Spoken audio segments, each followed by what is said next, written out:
On parle tactique, transfert et choix. Chaque rumeur on la décortique pour toi. Analyse fine, mercato sous les feux. Le Barça en détail, des coulisses aux enjeux. Le journal du Barça. Les fans, les buts, la voix.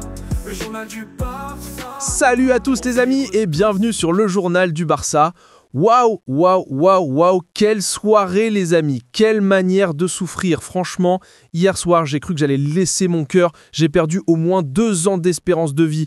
On se déplaçait à St. James Park, ça n'est pas un stade, c'est un volcan, une vraie fournaise avec 50 000 Anglais qui hurlent du début à la fin. Et malgré tout ça, on s'en sort avec une victoire 2-1. Une victoire à l'arraché, une victoire de guerrier, une victoire qui prouve que cette équipe a du caractère. Ce ne sont pas juste 3 points, c'est un message envoyé à toute l'Europe. Gagner ici, de cette manière, ça vaut de l'or pour commencer la Ligue des Champions. Alors on va débriefer tout ça tranquillement parce qu'il y a tellement de choses à dire.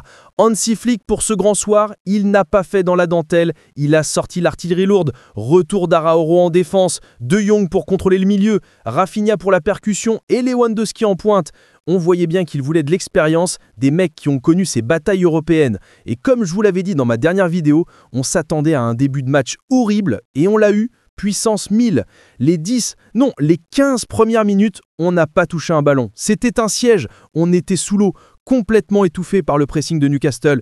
Ils sortaient à 3 sur chaque joueur, c'était une marée noire et blanche. C'était exactement leur plan, nous empêcher de respirer, nous faire douter. Sans le ballon, notre Barça, on le sait, c'est une équipe qui souffre. Et là, on a vraiment souffert. On n'arrivait pas à enchaîner 3 passes, on perdait des ballons bêtes, des relances directement dans leurs pieds. J'étais en sueur devant ma télé à crier « Sortez de là, pas vous !» Mais dans ces moments-là, dans le chaos le plus total, c'est là que l'on voit les grands joueurs. Et hier soir, le héros du début de match, celui qui nous a maintenus en vie, ce n'est pas un attaquant, c'est notre gardien, John Garcia.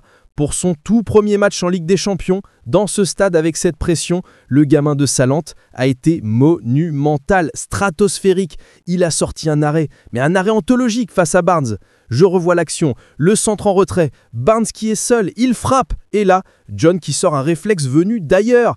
Il se couche à une vitesse folle, cette parade, ce n'est pas un arrêt, c'est un but refusé.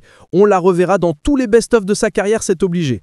Et ce n'est pas tout, il a été impérial sur tous les ballons aériens, il a rassuré une défense qui paniquait. Et le petit détail marrant qui montre son mental d'acier, il s'est fait siffler par les supporters de Newcastle. Vous vous souvenez, ils ont tout fait pour le signer cet été. Et bien hier soir, ils ont compris pourquoi on l'a gardé. Ils doivent s'en mordre les doigts. Il a été incroyable.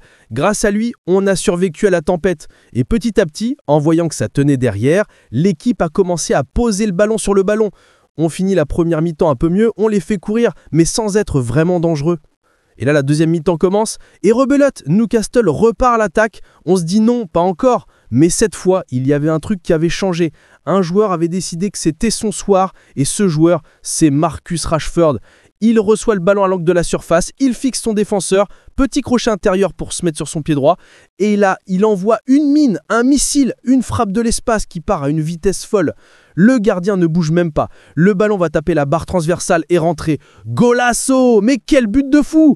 Le bruit de la barre qui tremble encore, c'est le genre de but qui te fait sauter partout dans ton salon. C'est pour ça qu'on l'a signé, pour ces moments de génie pur qui débloquent un match fermé. Une œuvre d'art, franchement, ce but est exceptionnel. Après le match, Rashford était super heureux et ça se comprend. Il a dit qu'il se sentait de mieux en mieux, que l'adaptation se passait bien. Et il a expliqué que pour son deuxième but, c'est une question de confiance, d'oser frapper. Et c'est exactement ça. On a besoin de joueurs qui osent, qui ne réfléchissent pas. Ce doublé va lui faire un fou. Ça va lancer sa saison et faire taire les premiers sceptiques. Et pour nous, c'est la confirmation qu'on a un joueur de classe mondiale. Évidemment, avec Newcastle, dans leur stade, ça n'est jamais fini, ils n'ont rien lâché. Ils ont réussi à marquer par Gordon, un but qui nous a fait trembler. Et là, sincèrement, on a tous eu des flashbacks de nos déroutes européennes, non? On s'est tous dit pourvu qu'on craque pas. Mais là où je suis vraiment content, c'est qu'on a montré de la maturité. L'année dernière, ce genre de match, on l'aurait peut-être laissé filer.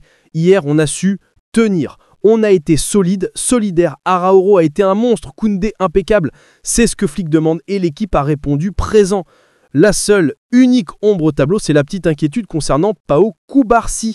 Il est sorti en ressentant une gêne au genou. On croise tous les doigts, on allume des cierges pour que ce ne soit rien de grave. On a tellement besoin de sa qualité de relance et de son intelligence de jeu. Flick, en conférence de presse, il était très satisfait et il avait raison de l'être. Il a insisté sur le fait que l'équipe avait parfaitement appliqué le plan, survivre aux 15 premières minutes. Il savait que si on passait ce cap sans encaisser, le match tournerait en notre faveur. Il a aussi souligné le travail énorme de Pedri et de Jong au milieu. C'est vrai, une fois la tempête passée, ils ont confisqué le ballon et ont fait courir les Anglais. Et il a évidemment eu des mots très forts pour John Garcia.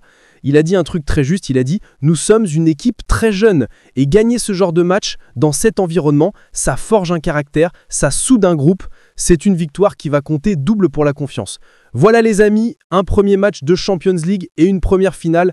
On a souffert comme jamais, on a vibré, on a exulté, mais on repart avec les 3 points. C'est le plus important, c'est une base solide pour la suite. Maintenant, il faut vite se reconcentrer sur la Liga avec un match contre Getafe avant le choc immense contre le PSG qui arrive très vite. Ça va être une semaine de dingue. Dites-moi en commentaire ce que vous avez pensé du match, quelle note sur 10 vous donnez à Rashford et à John Garcia. Dites-moi tout, j'ai hâte de lire vos avis. Et surtout, si vous avez vibré avec moi, si vous avez encore le cœur qui bat la chamade, n'oubliez pas de pulvériser le bouton j'aime, le petit pouce bleu, ça fait toujours plaisir. Et bien sûr, abonnez-vous à la chaîne si c'est déjà fait, c'est gratuit et ça nous aide énormément à continuer l'aventure, le journal du Barça. Merci à tous d'avoir regardé et à très vite pour le prochain débrief. Biscal Barça. Chaque rumeur on la décortique pour toi. Analyse fine, mercato sous les feux. Le Barça en détail, des coulisses aux enjeux. Le journal du Barça. Les fans, les buts, la voix. Le journal du Barça. On vibre tout.